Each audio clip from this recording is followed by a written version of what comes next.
And every Monday morning for 32 years, a retired mailman wrote a letter.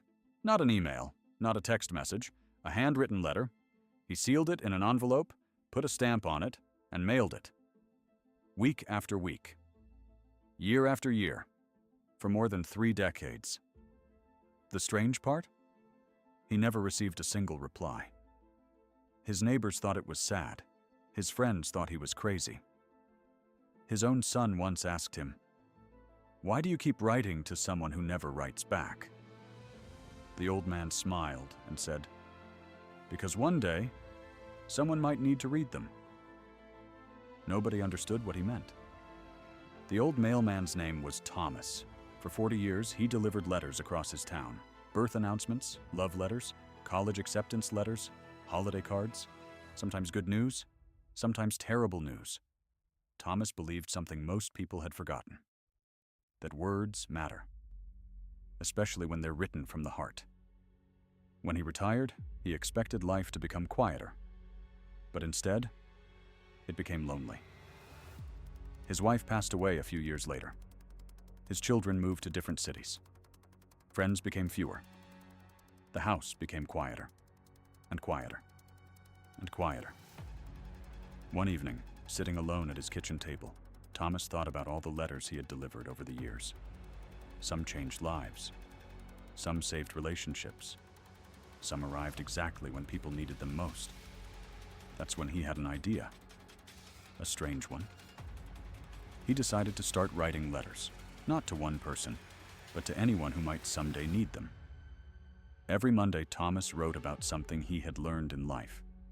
Some letters were about grief, others about failure, forgiveness, love, regret, hope, the mistakes he wished he could undo, the risks he wished he had taken sooner, the people he missed, the moments he almost overlooked.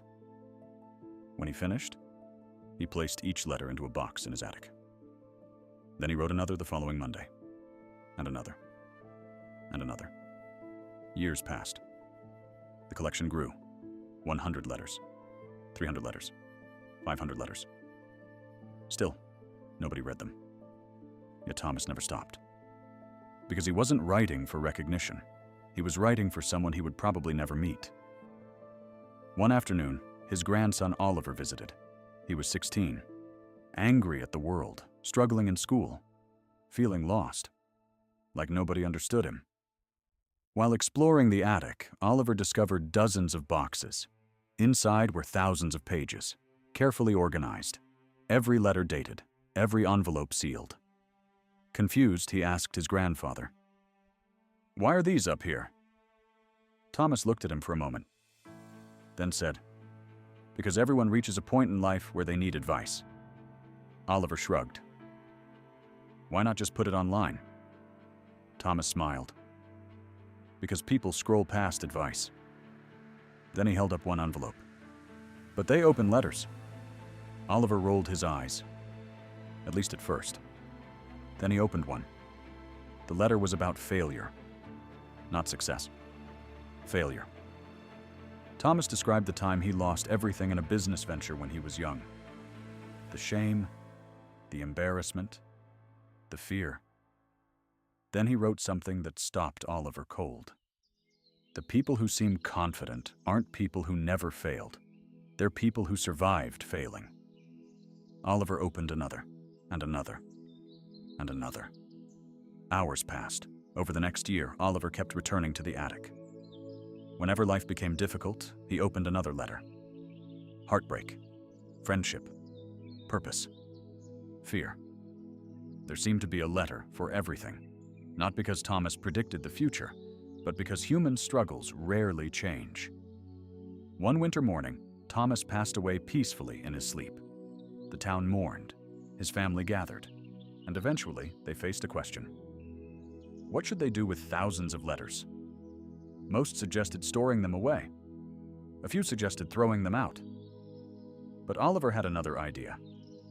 He began sharing them, one letter at a time, online, in newspapers, community centers, schools, hospitals. The response was overwhelming. People from around the country wrote back. Not to Thomas, but about Thomas. A widow said one letter helped her through grief. A recovering addict carried another in his wallet. A teenager struggling with depression said a letter arrived exactly when he needed it.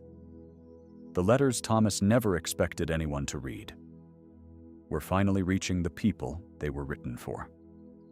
Years later, one of Thomas's letters became famous. It contained only a single sentence.